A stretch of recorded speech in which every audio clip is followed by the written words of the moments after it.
Y para San Jordi os traigo también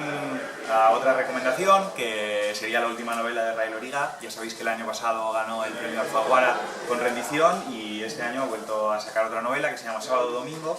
Y que, bueno, si el año pasado digamos que se fijó un poco en la ciencia ficción, este año se mete a hacer una novela un poco más de misterio, más novela negra, pero a su manera,